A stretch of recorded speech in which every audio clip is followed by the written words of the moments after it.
আমাদের প্রথম কথা হচ্ছে আমরা কিন্তু হারিনি। আমাদের 100 সিট জোর করে লুট করা হয়েছে।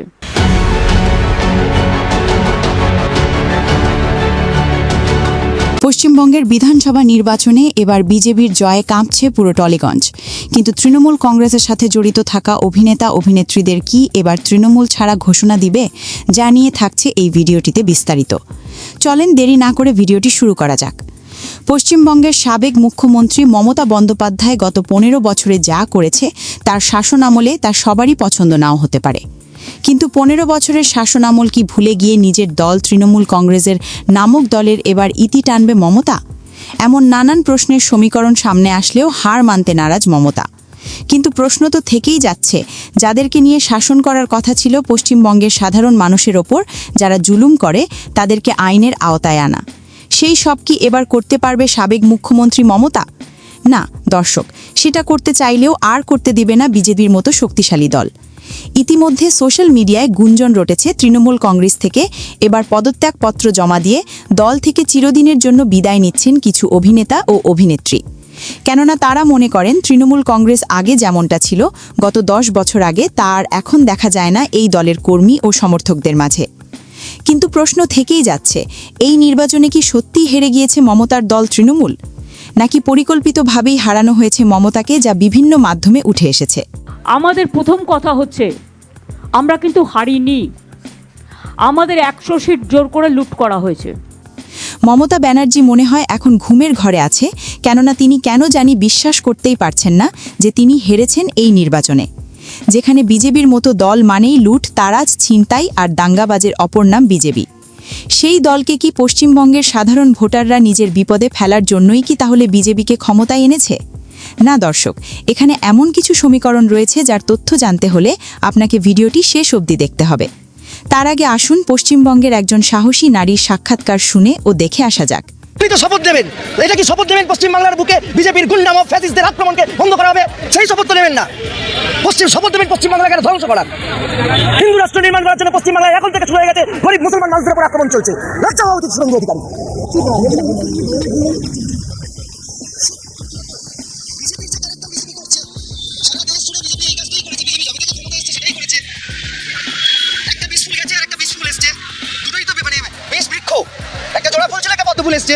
স্বাভাবিক, ওদের যা কাজ ভাঙচুর, ভারতবর্ষের সংস্কৃতি, আন্তর্জাতিক সংস্কৃতি, বাংলার সংস্কৃতি, তাকে ধ্বংস করে একটা ফ্যাসিস্ট কালচারকে পশ্চিমবাংলায় প্রতিষ্ঠা করবে। ক্ষমতা এলেন, মানুষের সমর্থনে ক্ষমতা এসেছেন, মানুষের প্রতি শ্রদ্ধা রাখুন, ভালোবাসা রাখুন, মানুষের প্রতি ভরসা রাখুন। তা না করে রাত্রির থেকে হচ্ছে গুন্ডামো করছেন। আমরা আগেও বলেছি, এখনো বলছি, একই ক্যারেক্টার দুটোই। তৃণমূল যা করেছে 2011 সালে ক্ষমতা আসার পর, সেটাই বিজেপি করছে 2024 সালে ক্ষমতায় আসার পরে। গরিব মানুষদের দোকানপত্র ভাঙচুর করছে, গরিব মানুষদের বাড়িঘর ভাঙচুর করছে, হকারদের দোকান ভাঙচুর করছে, লম্পট্ট চালাচ্ছে সারা রাজ্য জুড়ে। কোথাও কিছু নেই। আজিমগঞ্জে গিয়ে লেনিনের মূর্তি ভেঙে দিলেন, কখনো বিদ্যাসাগরের মূর্তি, কখনো লেনিনের মূর্তি। এটাই তো বিজেপির কালচার, ফ্যাসিস্ট কালচার। কি বুঝলেন? এই নারী হলেন একজন সাহসী বীর, যিনি ক্যামেরার সামনে চোখে চোখ রেখে কথা বলতে পারেন। শুধু কি তাই, বিজেপি ক্ষমতায় বসার 3 দিন পেরোতে না পেরোতে পুরো পশ্চিমবঙ্গে দাঙ্গাবাজি শুরু করে দিয়েছে বিজেপি, যা সূত্রের খবরে জানা গিয়েছে। তবে রাজনীতির মাঠ তো বড়ই অদ্ভুত। এখানে কেউ আসলে সারা জীবনের জন্য তো আসে না।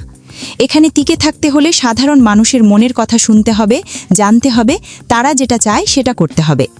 যেসব নেতা নেত্রীরা সাধারণ মানুষের কথা শুনে তাদের বেঁচে থাকার তাগিদে যেসব নিত্য প্রয়োজনীয় জিনিসের দাম কমিয়ে দিয়ে শুধু গরিবদের দুমুঠো খাবারের জন্য যা যা দরকার সেসব জিনিসের দাম কমিয়েছে, তারাই হলো জনগণের প্রতিনিধি।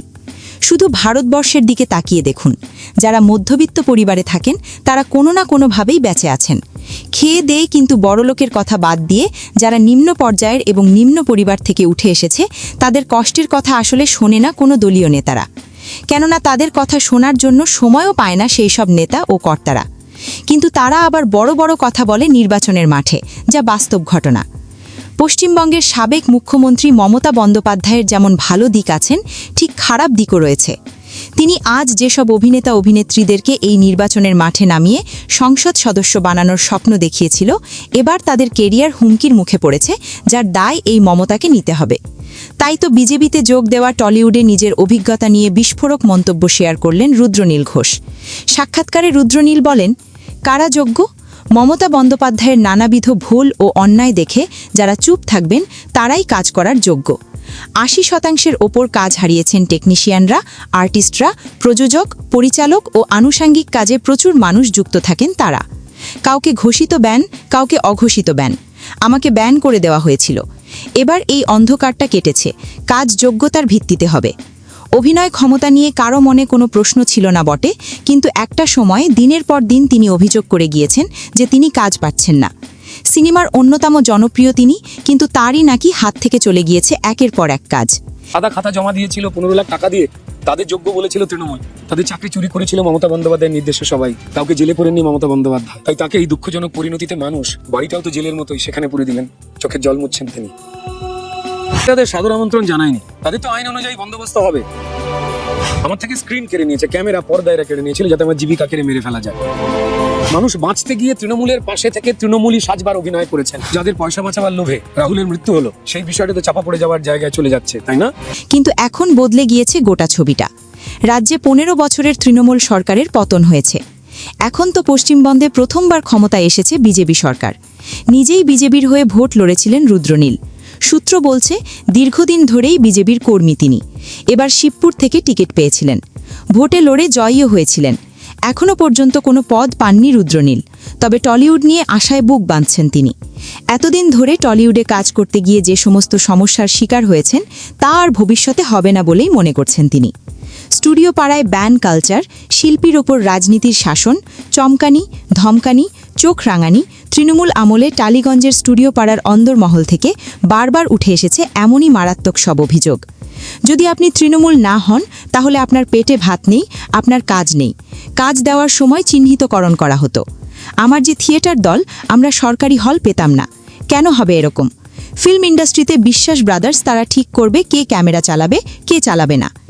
এমনই নানান সমস্যার মধ্যে দিয়ে গিয়েছে কিছু অভিনেতার জীবন। যারা তৃণমূল করেনি তাদেরকে প্রকাশ্যে অপমান করেছেন তৃণমূলের কর্মীরা বলে দাবি এই অভিনেতার।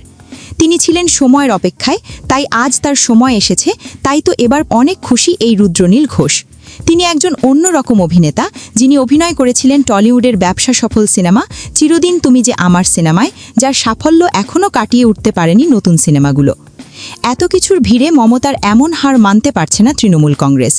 এর জন্য দায় কি নিজেই সাবেক মুখ্যমন্ত্রী মমতা বন্দ্যোপাধ্যায়, নাকি এটি ছিল রাজনীতির এক নতুন সমীকরণ যা পশ্চিমবঙ্গের সাধারণ মানুষ ভোট দিয়ে তা বুঝিয়ে দিল এই নির্বাচনে যে আমরাও পারি সরকার চেয়ার পালাবদল করতে? সো প্রাণপ্রিয় ভিউয়ার্স, টলিগঞ্জের তারকারা তৃণমূল কংগ্রেস ছাড়ার ঘোষণাকে আপনি আসলে কিভাবে দেখছেন তা জানিয়ে দিন কমেন্ট করে। ভিডিওটি সামান্য পরিমাণ ভালো লাগলে একটি লাইক ও এই চ্যানেলটি সাবস্ক্রাইব করে রাখতে পারেন। ধন্যবাদ এতক্ষণ সাথে থাকার জন্য। Desk report, Trends news 69।